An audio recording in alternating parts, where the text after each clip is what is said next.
A nation should not be judged by how it treats its highest citizens, but its lowest ones. Those are the words of Nelson Mandela, who spent 35 years behind prison walls in apartheid South Africa.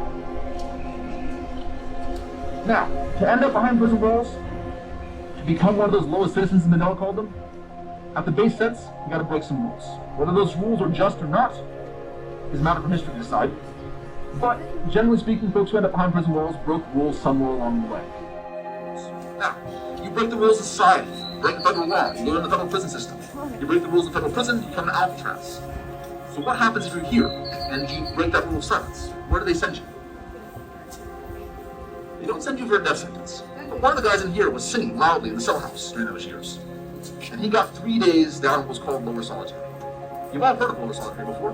Singing loudly. And you for 3 days down in those dungeons the military shut down. The Bureau of Prisons reopened them. And now it's a 19-day stay limit in the dark on a bread and water diet.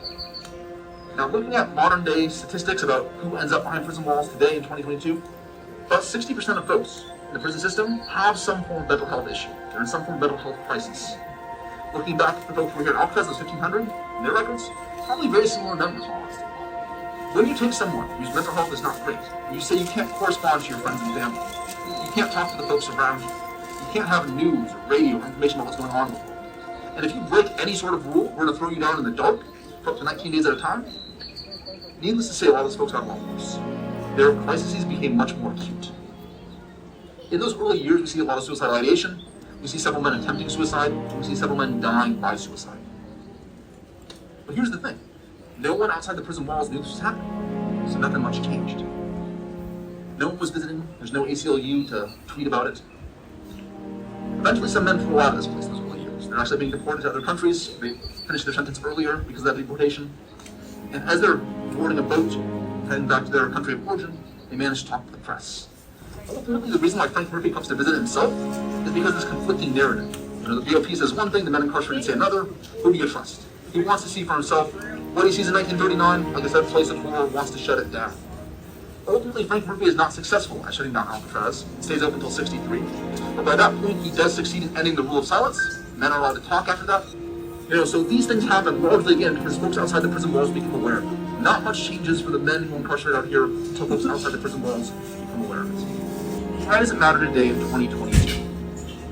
Well, it's interesting to think about, you know, everything we talked about, this is stuff that happened 60 years ago, 70 years ago, 80 years ago, 100 years ago in some cases, 120, you know? So today in 2022, how do you guys feel about our laws? Do you feel like all of our laws are good and just in 2022? Do you feel like they're all unjust or somewhere in between? Has that needle moved at all in the last century? This is where it gets interesting for me, you know? Because this place shut down in 1963. Every single voice you'll hear on that audio tour has pretty much passed away. Every single name that I've mentioned on this program has passed away. But, while all of this is history, the prison system is not. This place closed down, but they merely moved the super-maximum security prison to Marion, Illinois, and then they moved it to Florence, Colorado. And not only did they move the super-maximum security prison, but the prison system in general has grown by leaps and bounds since this place closed down. In the last 40 years, the prison system has increased the number of folks behind bars by about 400%. As we speak, there are 2.1 million Americans behind bars right now. We incarcerate more American citizens in this country, per capita, by our nation's population, than anywhere else on the planet Earth. We are number one. And if you didn't give a full thumbs up to our laws today, some of those folks are there for rules we don't even fully believe in.